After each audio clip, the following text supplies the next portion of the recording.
Now going over to the business blunder of the day, you have Boeing to pay Alaska Airlines about $160 million for their mid-air blowout, the first of maybe many payments. Now this comes to us thanks to Jacob Crunston at Axios. He said, quote, Boeing paid Alaska Airlines $160 million for losses after 737 MAX 9 grounding. Now this is specifically from the 735 MAX suffering a mid-air door plug blowout in January, according to a new filing from the airline. Which looks like they say why it matters. Disclosure widens the fallout for Boeing, which has faced reputational crisis as it's seen as a manufacturing practice thrust back under the regulatory microscope. It also combined renewed scrutiny on its 737 MAX jet after two previous 737 MAX 8 crashes that killed a combined 346 people between 2018 and 2019.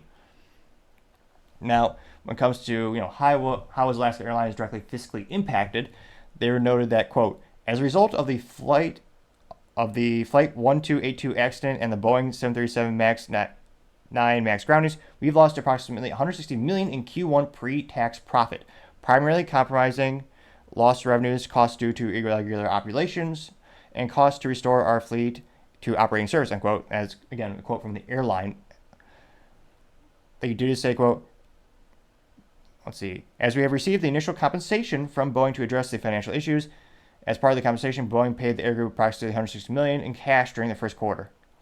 Which, geez Louise, I can't believe it. Let's see, maybe it hasn't made a dent at all in their stock. Let's bring that up really quick. So looking at Boeing stock, yeah, they went down a little bit. Granted, it looks like their long-term trend has not been great either. So it's certainly a contributing factor to why the stock went down a fair bit. And last week it went down around 4.21%.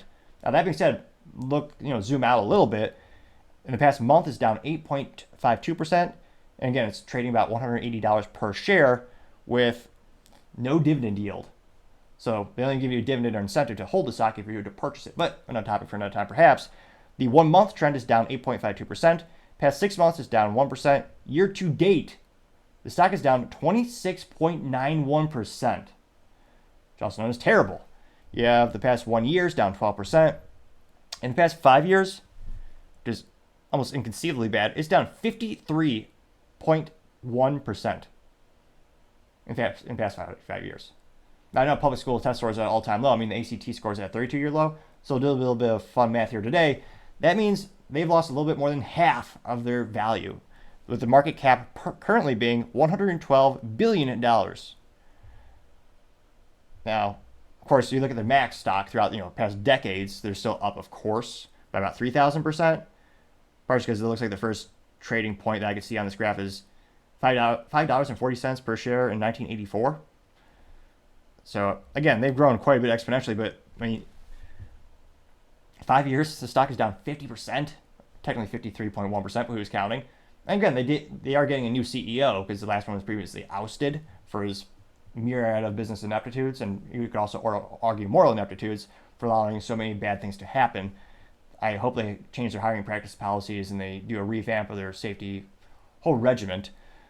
But considering they're having a lot of issues with their commercial vehicles or commercial planes, and ironically, they used to be considered a defense contractor in terms of the public perception because that was where most of the revenue was coming from, and it still does to this day. But I mean, relative to the history of Boeing, they were relatively new to the commercial market. They did a huge push, I believe in the 60s is when they really came to prominence with their, the Boeing Mass was 747, 37. The models all kind of blend together. They all look alike to me. I'm more of a gearhead myself. But they made huge strides and they were a juggernaut in the commercial aerospace. But they're having more and more competition with Airbus eating their lunch, or perhaps more appropriately, sipping their jet fuel from a champagne glass. Yeah, that's a more appropriate metaphor, perhaps. And jet fuel is not cheap, keep that in mind. They're losing contracts left and right. Just a couple of weeks ago, we were talking about how they lost a contract to Airbus, I believe it's for part of the fleet for Spirit Airlines, or was it American? And again, those companies like having standards. It's much cheaper to have a fleet of a single manufacturer because, again, you get a good discount if you're buying a bulk of parts or bulk replacement parts, or some parts time out as opposed to wear out, so you replace them regardless of usage. It's about X amount of days on a calendar. But you tend to buy more in bulk, you get more savings. You also can decrease on the savings, decrease the cost of training the mechanics. So you specialize in one particular type of plane and one manufacturer. So there are many reasons why they should be quite concerned that, again, these other companies are just completely, I mean, they're starting to take up their market share more and more. And again, 100, I mean, that's all cash. 160, I mean, $1 million? If I was a shareholder, I would be irate. And again, they have to pay the fine. They had a direct negative impact on this business, that being Alaska Airlines. And I can't but wonder how quickly could they possibly fix all of these issues.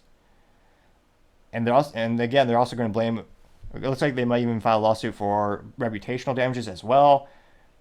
Because again, that's going to be a big issue too. It's not just a direct, you lost X amount of dollars during this quarter because the plane couldn't work, but also how many people are booking their flights with other competitors because they think the other competitors are more reliable, they're safer. So Boeing's reputation is being damaged more and more, and their safety record is just becoming comical at best. I mean, this big payout because of their safety ineptitudes, I don't know if it's bad employee training, bad safety protocols. I'm sure there'll be a full analysis and shoot even a documentary based on how big this problem is. But once again, when it comes to the activities of Boeing, this big payout because of their ineptitudes, I gotta say that is certainly the business blunder of the day.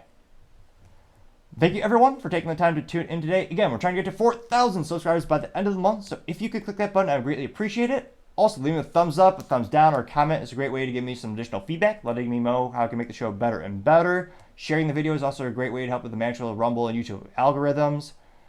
Lastly, don't forget to take the time to tell your family, tell your friends, tell your coworkers, heck, tell your enemies, tell anyone and everyone. Just stay safe, fight the good fight.